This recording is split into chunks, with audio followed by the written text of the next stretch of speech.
அந்த அறிவிப்பால் அன்ப தருவாளே சின்ன அறிவிப்பும் இன்றி சுடுவாளே நீயும் தும்மிடி தும்மிடி ஆயுசு நூறாக என்னுயிர் உன்னோட பத்திர சொத்தாக என் பார்வை உன்னோடு உன் பொம்மை கண்ணோடு பேசாமல் விண்ணோடு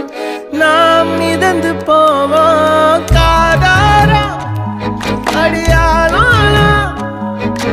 நான் தாங்க